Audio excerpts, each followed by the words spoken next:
desde aquí también, como siempre, mandamos un saludo a todas las personas que nos miran por el internet. Que el Señor los guarde y los bendiga, y que oren por nosotros y nosotros por toda la iglesia también. Así que sobre este tema es que quiero compartir algunos conceptos, algunas ideas en esta mañana. El cumplimiento del deber. Aleluya. Es un tema interesante para todos nosotros, que como cristianos tenemos muchos deberes, y para nosotros el cumplimiento del deber debe ser una prioridad. Amén. Así que prepare su Biblia para que vaya siguiendo el curso del mensaje en los textos que están ahí citados, y usted los localiza, y cuando yo los lea, pues usted los puede leer juntamente conmigo. Dice así: el cumplimiento del deber. Hermanos, como dije, todos tenemos deberes, y hoy quiero compartir palabra acerca del cumplimiento del deber. Todos tenemos deberes que hacer.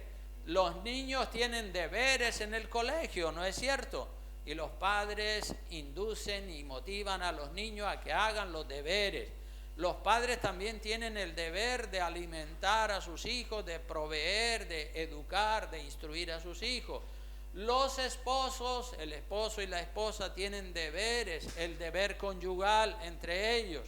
Los hijos también tienen deberes para con sus padres. Los trabajadores tienen deberes que hacer en el trabajo. Los cristianos tienen deberes también con respecto a la iglesia y con respecto a la gente de afuera, a la gente del mundo. Tenemos el deber de evangelizar a los de afuera y de amarlos y de llevarlos a los caminos del Señor. Y en la iglesia también tenemos deberes los unos para con los otros. Entonces, deberes y más deberes y muchos más deberes. Todos tenemos deberes que hacer, pero una cosa son los deberes que nos tocan hacer, y otra cosa es lo que a nosotros nos gustaría hacer, ¿verdad? Otra cosa es lo que a nosotros nos gustaría, porque lo que nos da cierto placer a veces no es el deber. Lo que debería darnos placer es cumplir el deber, pero hay cosas que no son el deber y producen más placer que el cumplimiento del deber. A los niños, por ejemplo, les gusta jugar más que hacer los deberes, ¿no es cierto? Y los padres tienen que estar ahí controlándolos y supervisándolos para que ellos hagan los deberes y no se dediquen a jugar todo el tiempo, porque si no, evidentemente van a suspender y luego tendrán que repetir el curso, y eso pues no es bueno para los niños. A los jóvenes les suele pasar más o menos más de lo mismo, porque les gusta tontear con los chicos y con las chicas, con juegos, con internet, y no cumplen el deber a lo mejor en el instituto, en la casa o en las tareas que tienen que hacer. A los adultos también nos toca hacer muchos deberes. El deber de atender a los hijos, los padres tienen el deber de atender a los hijos emocional, sentimentalmente, físicamente, porque los hijos están creciendo y ellos tienen muchas necesidades, y son los padres los principales cuidadores, los principales tutores, los que tienen que estar pendientes para que a los hijos no les falte esa atención física, moral, espiritual, afectiva, etc. Los adultos muchas veces se desentienden. Del deber para con los hijos, se desentienden también del deber para con la esposa, y se dedican a hacer lo que les gusta. Se dedican a mirar televisión, a ver fútbol, deportes, coches, motos, trabajo, dinero, la pesca, el paseo y tantas otras cosas, entretenimientos que son golosos y que son atractivos, y a los adultos les gusta esas cosas porque son agradables a la carne, pero el cumplimiento del deber que a cada uno nos toca debe ser siempre lo primero. ¿Cuántos dicen amén? Lo primero es el cumplimiento del deber. Después del cumplimiento del deber habrá tiempo para hacer aquello que nos gusta, y si no queda tiempo para hacer las cosas que nos gustan, bueno, pues no las hacemos, ya se harán en su momento, ¿verdad? Pero el cumplimiento del deber es lo primero, aleluya. Así que hermano, hermana, cumpla su deber con excelencia. Porque algunas personas cumplen su deber, pero a regañadientes y a empujones y a base de motivaciones hacen lo que deberían de hacer de todo corazón. Pero hay que mentalizarse y cumplir el deber con gozo, con alegría, aunque cumplir el deber no sea lo que más nos gusta. Amén. Si su deber es trabajar en una empresa, pues cumpla las horas de trabajo que le corresponde y haga el trabajo de corazón, con alegría. Cumpla su deber, el que sea, en la casa, en el trabajo, en el colegio, en la iglesia, en todo lugar, el cumplimiento del deber. A quien más se le suele fallar en el cumplimiento del deber es a Dios, porque, bueno, es nuestra naturaleza carnal. Como la gente que son carnales, pues las cosas espirituales parece que son las que más se le atragantan. Pero por eso digo que a quien más se le suele fallar en el cumplimiento del deber es a Dios. Por lo general no le fallas al trabajo, no le fallas al colegio, no le fallas al deporte, a todo lo que te gusta no le fallas, pero sí le fallas a Dios en el cumplimiento de tu deber. Y todo incumplimiento del deber trae consecuencias, ¿verdad? Unas traen consecuencias a corto plazo, otras a medio plazo, y el incumplimiento del deber en las cosas de Dios traen también consecuencias a largo plazo, allá en la eternidad. Hay muchas personas que son amantes de la fiesta más que del cumplimiento del deber, del deber de adorar y de buscar a Dios. Por ejemplo, si hay un cumpleaños, dejan de ir a la iglesia, ya no vienen a adorar a Dios en la iglesia, porque para ellos el cumpleaños, la comida, la fiesta está primero que el cumplimiento del deber con Dios. El cumplimiento del deber con Dios debe ser lo primero, amén. Así, la tendencia natural, carnal, es hacer lo que nos gusta. La tendencia natural, carnal, animal que tenemos los seres humanos es hacer lo que nos gusta antes que el cumplimiento del deber. Esa es una realidad. ¿Cuántos han constatado eso en su vida? Dicen amén. Claro que sí, todos lo hemos constatado, porque hay ciertas inclinaciones que nos gustan, hay ciertas cosas que son atractivas, que son golosas, que son entretenimiento, incluso a muchos de ellos no son malos, pero primero tiene que estar el cumplimiento del deber. Cumpliendo nuestro deber sin estar esperando nada a cambio, glorificamos a Dios. Pero si lo cumplimos por las recompensas que vamos a tener, pues mal asunto, ¿verdad? Tenemos que cumplir nuestro deber porque ese es nuestro deber. Si cumplimos nosotros el deber solo pensando en el pago o en la recompensa que vamos a recibir de los hombres, pues nos hemos equivocado. Hagamos todo como para el Señor, dice la Biblia. Vamos al primer pasaje de la Biblia en Colosenses, capítulo 3, versículos 23 y 24. Ahí está el cumplimiento del deber del cristiano. Dice, y todo lo que hagáis, ¿qué dice? De corazón. ¿Como para quién? Para el Señor y no para los hombres, ¿verdad? Porque a veces queremos agradar a los hombres. No, no es a los hombres, es al Señor. Todo lo que hagáis, todo es todo. Todo lo que hagáis, hacerlo de corazón, como para el Señor. Si es una responsabilidad para con tus hijos, para con tu esposa, para con tu marido, para con los estudios, hazlo de corazón, como para el Señor. En el trabajo, donde sea. Sabiendo, dice el verso 24, que del Señor recibiréis la recompensa de la herencia, porque a Cristo el Señor servís. Amén. Gloria a Dios. El diablo, hermanos, el diablo ha inventado el soborno. El diablo ha inventado el soborno para que la gente incumplan su deber. ¿En qué consiste el soborno? Pues en hacerle un regalo de dinero, de comida o de alguna cosa buena a la persona que se quiere sobornar para que incumpla su deber. Por ejemplo, usted va por la carretera conduciendo su coche y va a 180 por hora. Pues el policía le para ponerle una multa probablemente de 1.000 euros. Y usted trata de sobornar al policía y le regala 100 euros para que no le ponga la multa. La persona que soborna hace mal.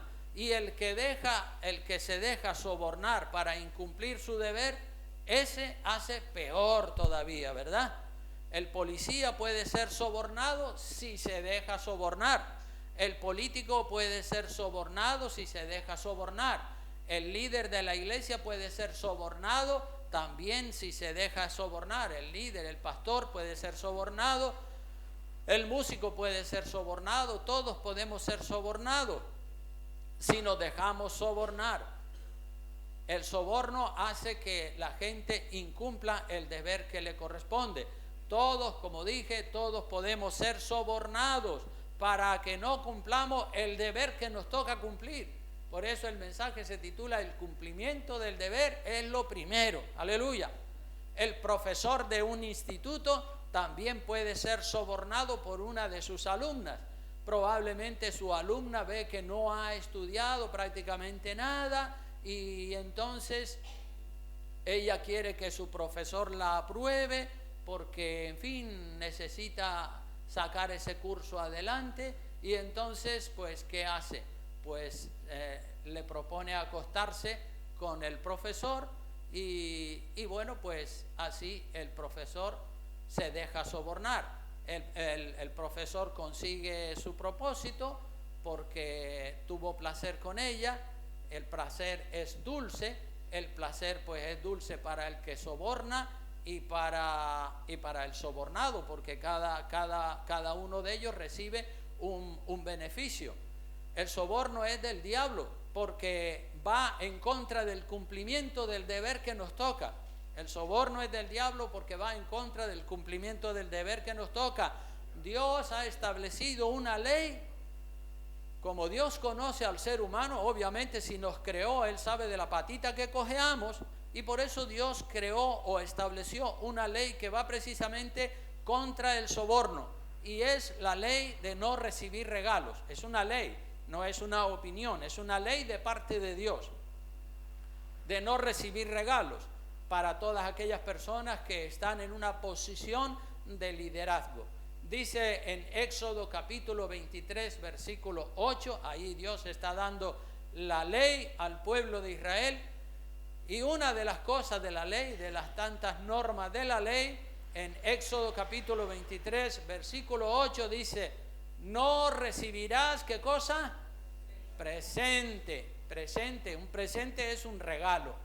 No recibirás presente, porque el presente que hace ciega a los que ven y pervierte las palabras de los justos. Claro, es como el soborno.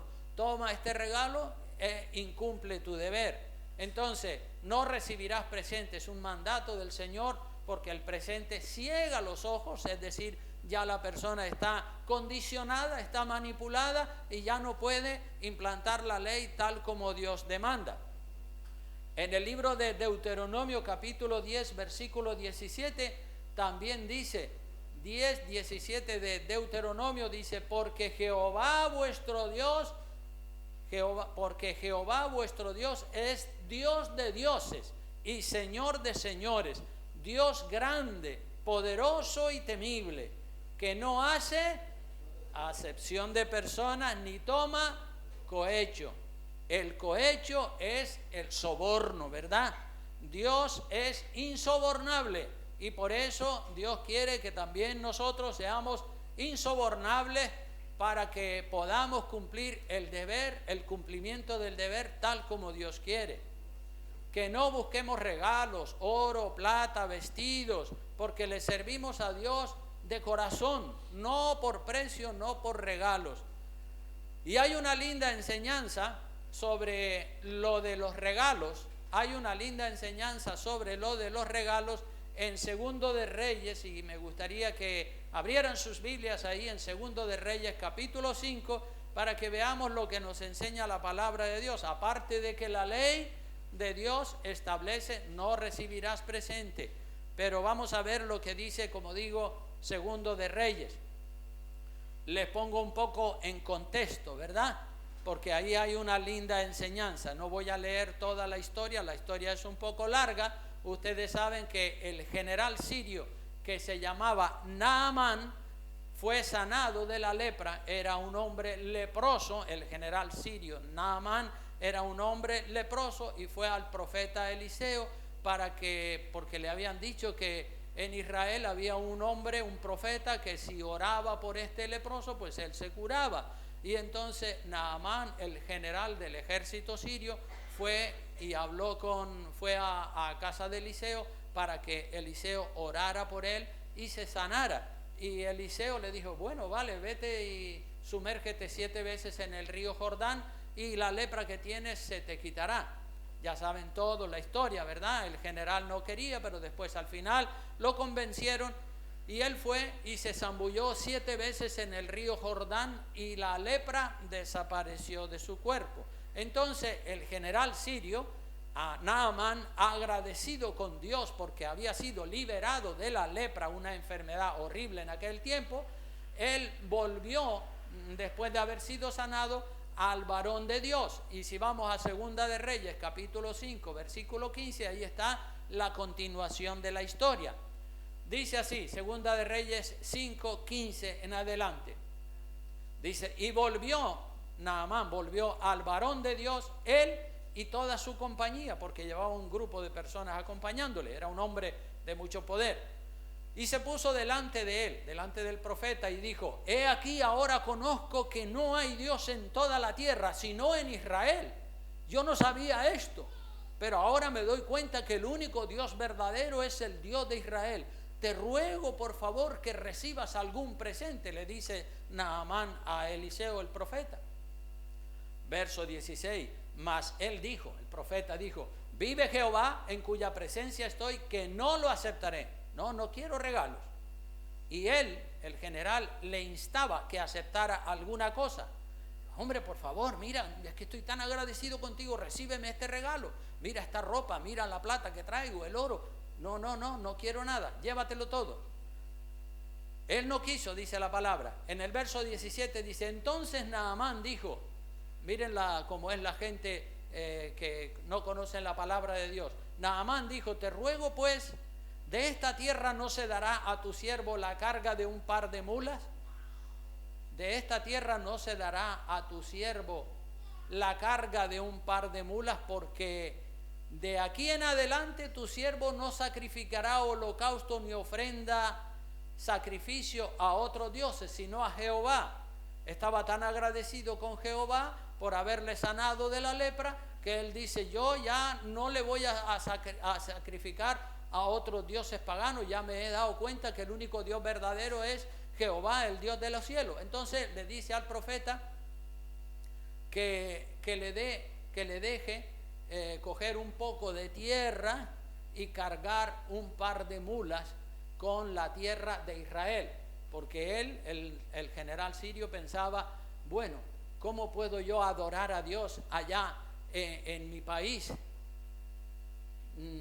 Yo quiero llevarme unas cuantas mulas cargadas de tierra de Israel, llevarme esa tierra a mi país y ponerla allí en un lugar, tierra de Israel en mi país, y allí cuando yo vaya a orar me pongo sobre esa tierra y es como si estuviera orándole a Dios en la tierra de Israel.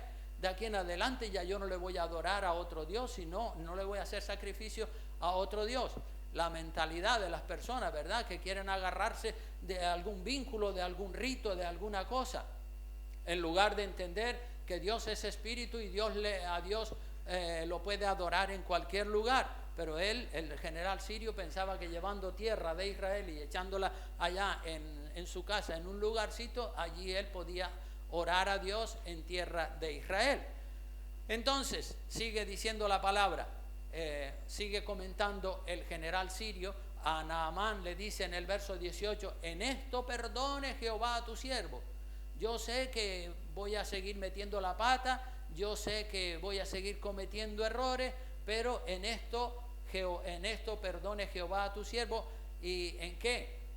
En que cuando mi señor el rey entrare en el templo de Rimón para adorar en él, y se apoyare sobre mi brazo, si yo también me inclinare en el templo de Rimón cuando haga tal, Jehová perdone en esto a tu siervo. Es decir, él sabía, dice, es que yo estoy atado, yo soy el que lleva al rey al templo de Rimón a adorar, y claro, ¿cómo no me voy a inclinar? Si el rey se inclina ante Rimón, el dios de mi país, pues ¿cómo no lo voy a hacer yo? Y ya él sabe que eso está mal, pero bueno, Señor, perdóname, sé que voy a seguir cometiendo este error, pero perdóname, Señor.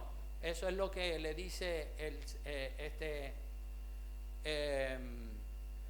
el general sirio al profeta Eliseo. Y el profeta Eliseo en el verso 19 le dice, ve en paz, tranquilo, y se fue. No quiere decir que el profeta Eliseo está aprobando lo que él va a hacer, pero bueno, esa es su decisión. Le dice, ve en paz, pues, y caminó como media legua. Es decir, el general sirio ya se despidió de Eliseo. Bueno, vale, pues ya nos veremos en otro día. Y caminó un trayecto largo, de unos cuantos, probablemente 1 kilómetro o algo así.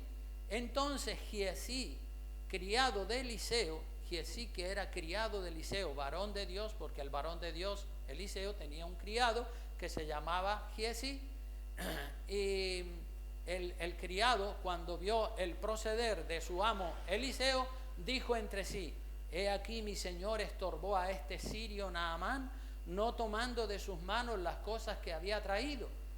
Tantas cosas bonitas que trajo, vestidos, joyas, oro, plata, y no le recibió nada. Pero qué bobo mi señor, yo se lo hubiera recibido todo.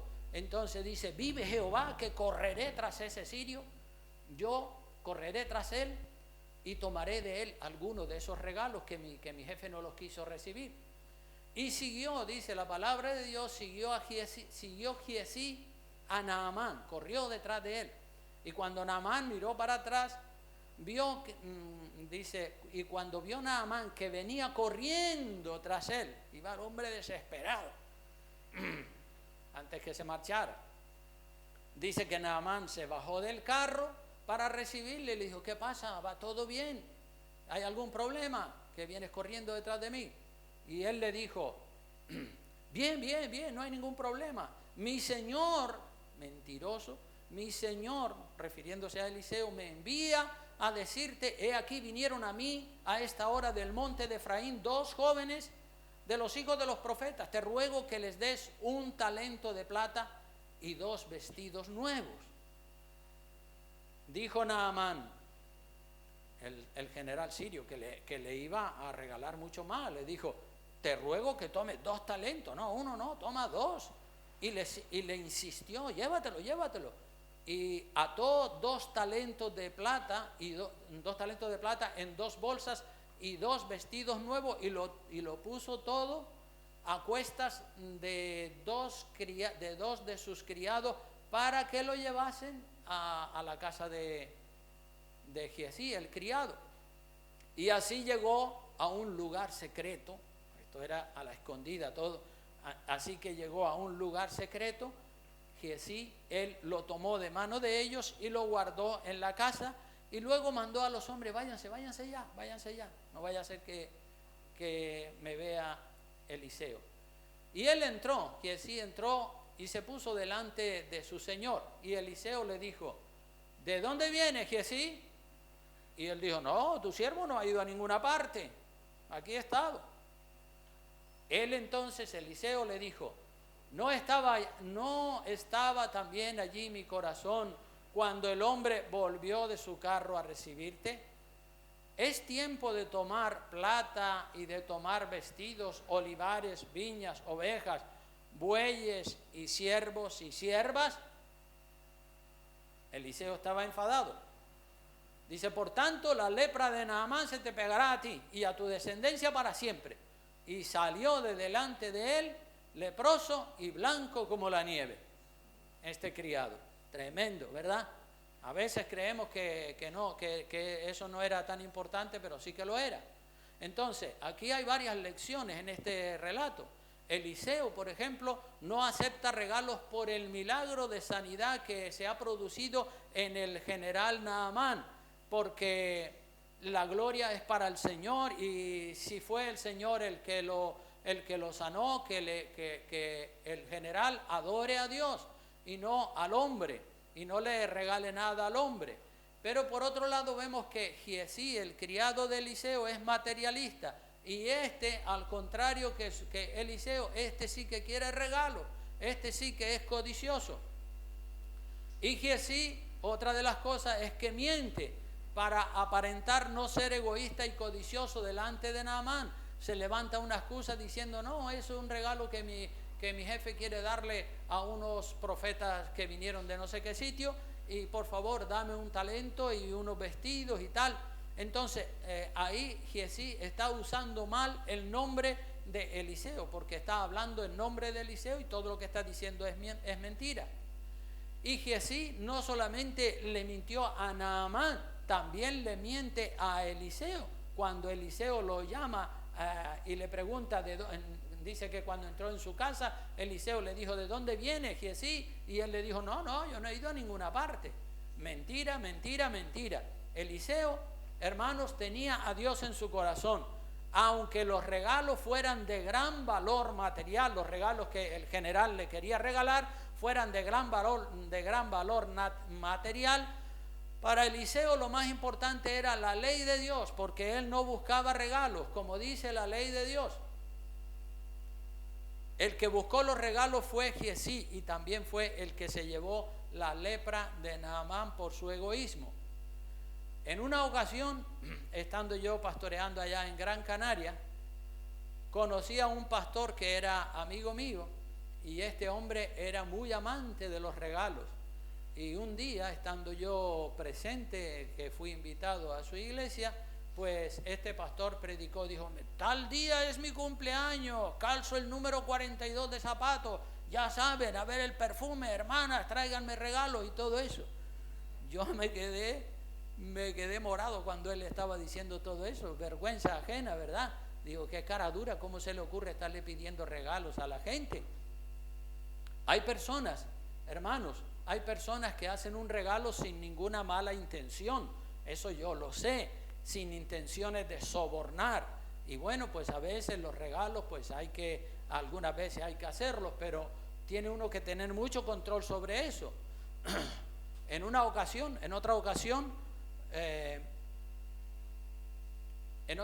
fui a un juez que hay aquí en Arrecife, que yo lo conocía por eso de casar y todo lo demás, de casar algunos matrimonios. Era la época, era en enero me parece, y entonces traíamos nosotros en esa época los calendarios esos de taco que se le quita una hoja todos los días, que ya no los estamos trayendo, pero en esa época tenía varios calendarios de esos que tienen 365 hojas, un mensaje para cada día, y se me ocurrió la idea de ir a llevarle un calendario al juez. Digo, voy a llevarle este calendario, ya que tengo una entrevista con él, voy a llevarle este calendario. Y cuando se lo fui a entregar, él me dijo, no, yo no puedo recibir regalos. No me recibió el calendario. Yo le dije, pero es solamente un calendario. No, lo siento mucho.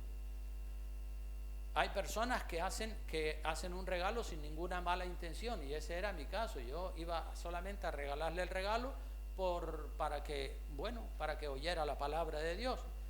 Pero un juez, hermanos, un policía un juez que tiene que juzgar, un policía que tiene que poner multas, un pastor que tiene que instruir y que tiene que corregir a los demás, es mejor que no reciba regalos para que pueda hacer su trabajo sin condicionamiento de ninguna clase. Y esto no es una opinión mía como pastor, esto es lo que nos ordena la palabra de Dios, ya lo leímos. No es una opinión del pastor, es lo que dice la palabra de Dios. Dice que el presente, el regalo, ciega a los que ven y pervierte las palabras de los justos. ¿Por qué? Pues porque condiciona o manipula a la persona. Aunque la persona que hace el regalo no lo haga con intenciones de sobornar, sino por agradecimiento. Como les decía, cuando yo le llevé ese calendario a ese juez, él no me lo recibió, porque en cumplimiento del deber está castigado por las leyes civiles. Jueces, policías, médicos, funcionarios, líderes, pastores, ciudadanos en general, debemos cumplir nuestro deber de no recibir regalos.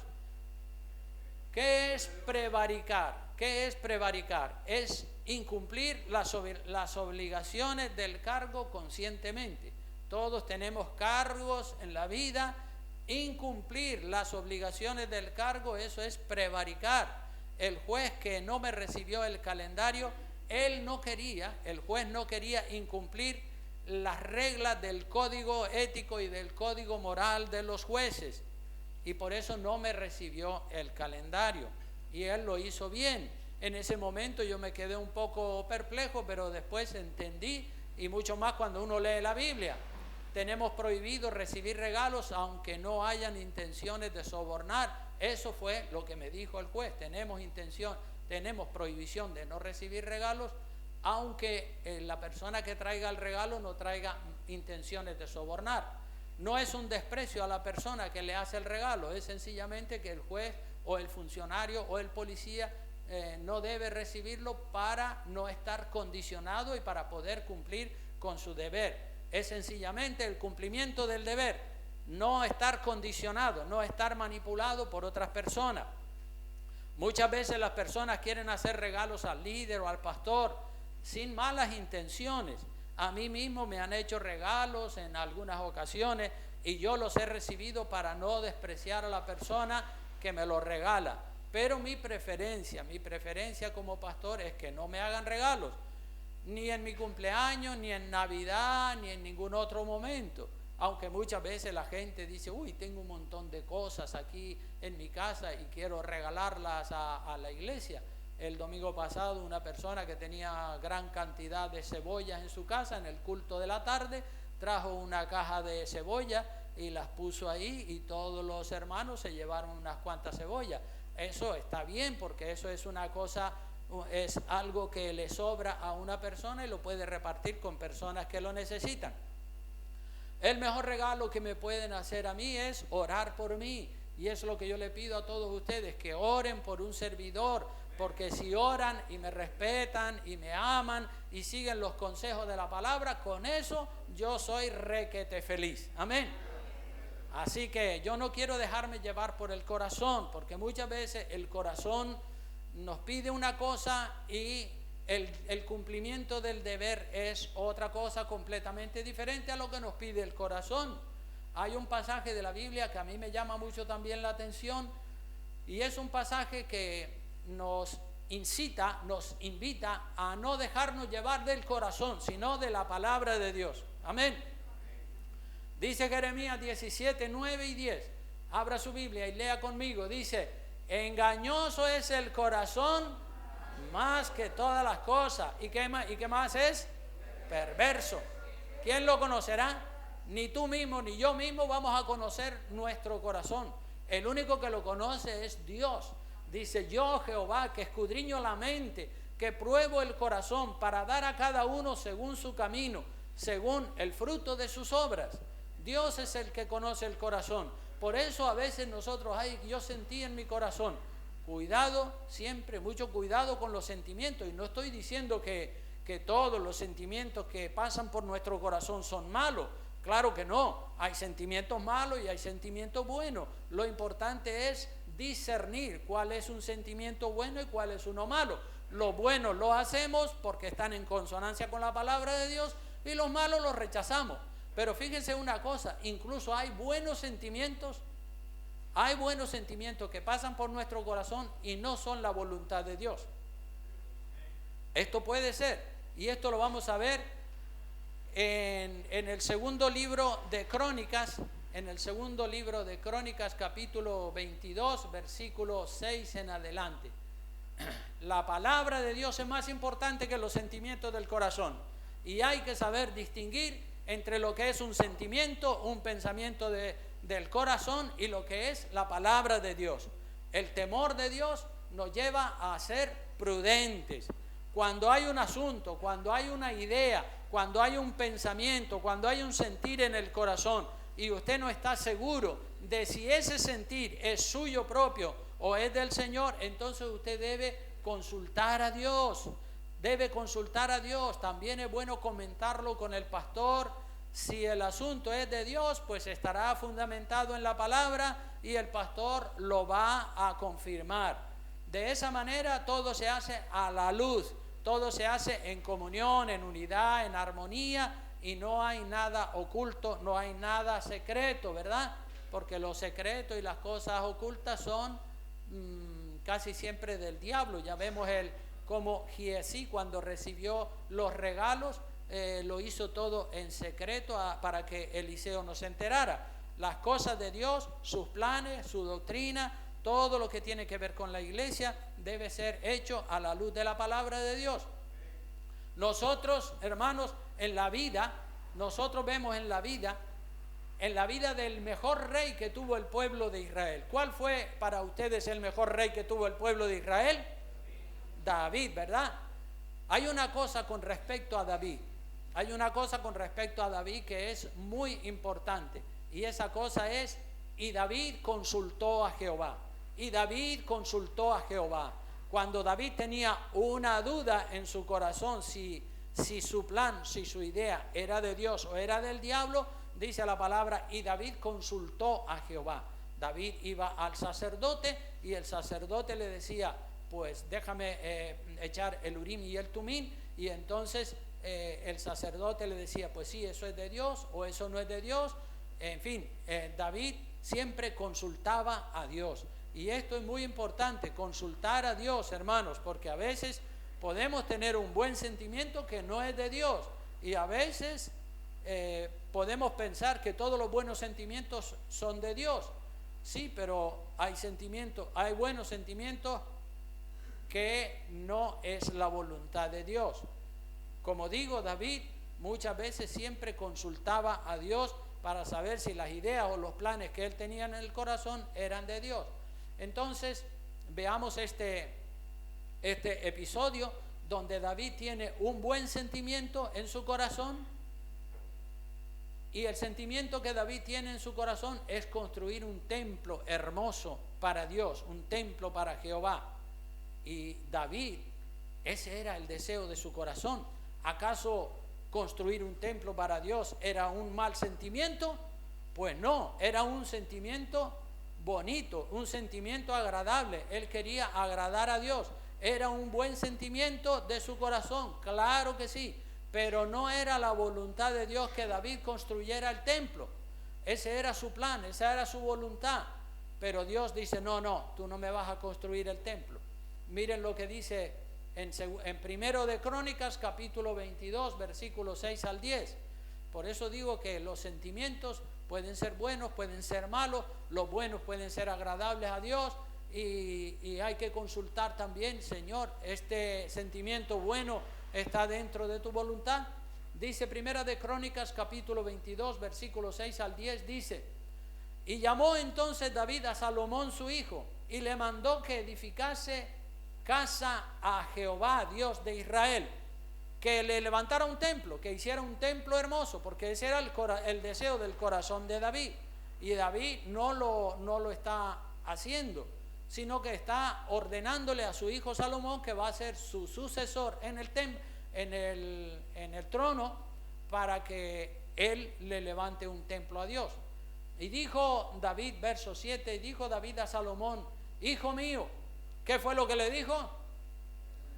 En mi corazón tuve el edificar templo al nombre de Jehová mi Dios. En mi corazón tuve el deseo, la gana de edificarle un templo a Jehová mi Dios. Un buen deseo, maravilloso el deseo de David.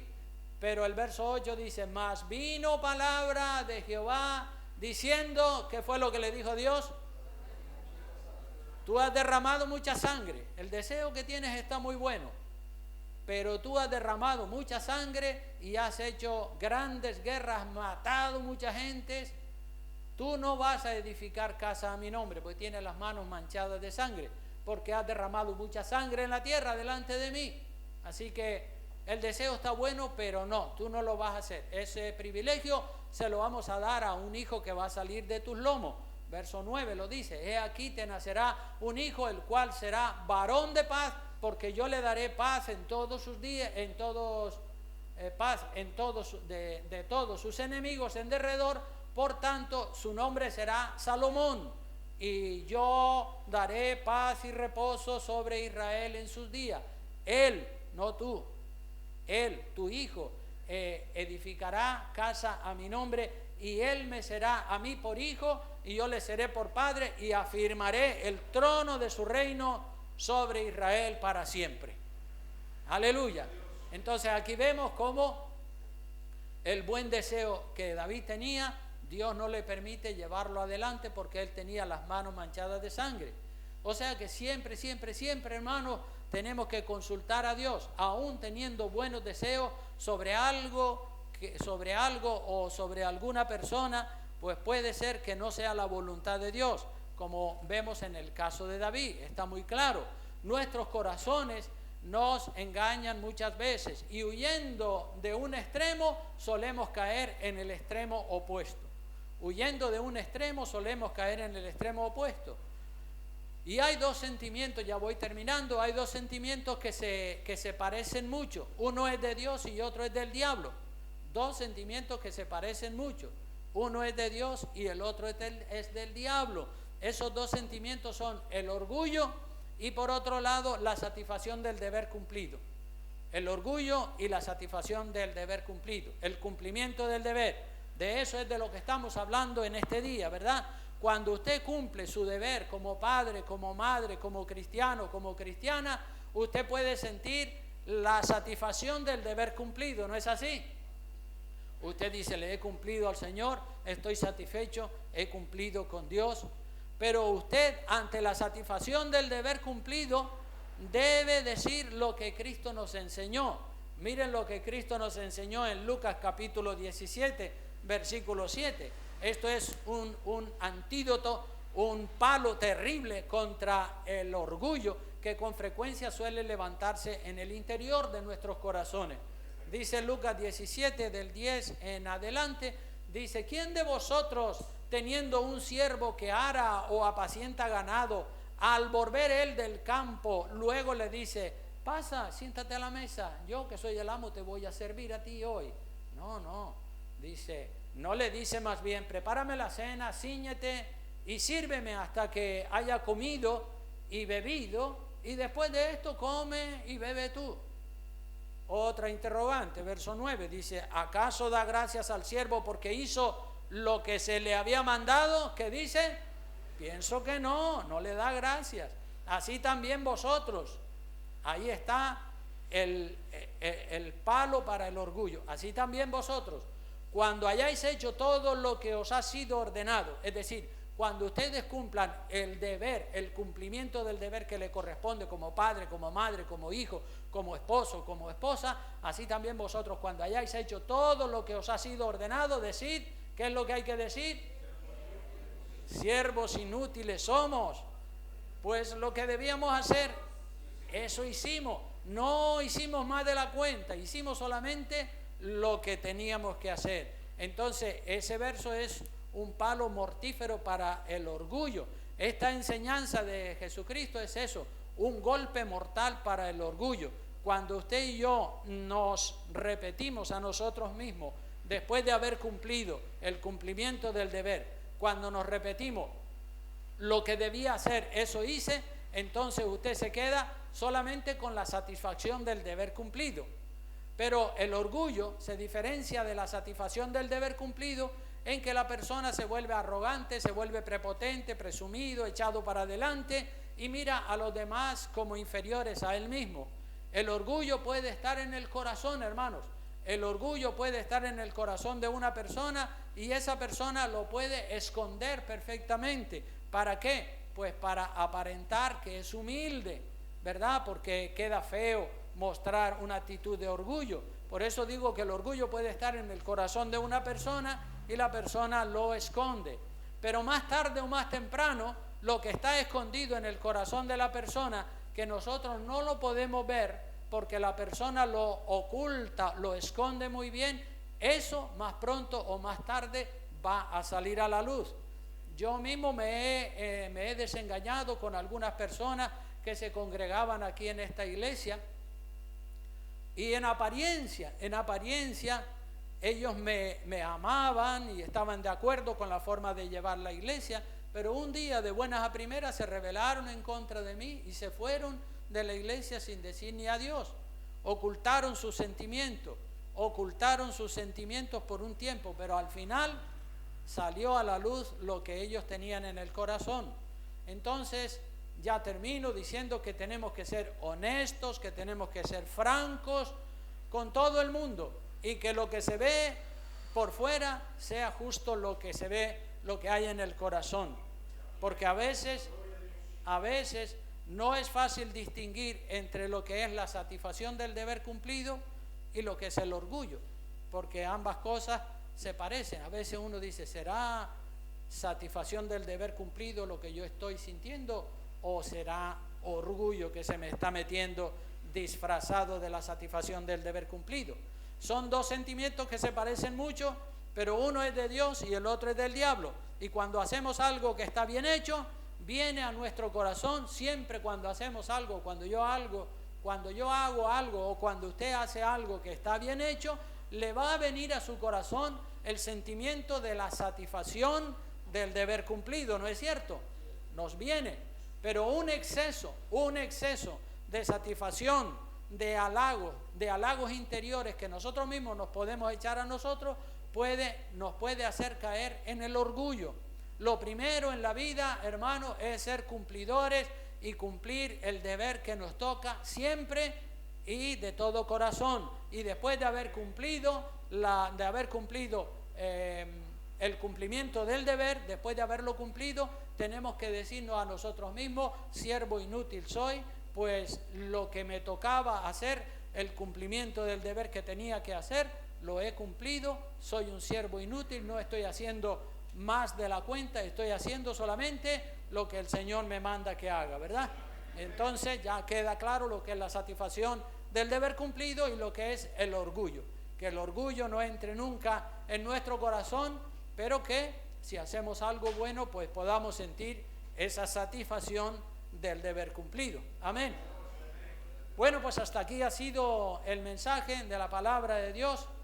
El último versículo decía, porque no hay nada oculto, en Lucas 8:17, que no haya de ser manifestado, ni escondido, que no haya de ser conocido y de salir a la luz. Evidentemente, todo va a salir a la luz con el paso del tiempo, sean buenos sentimientos o sean malos. Amén.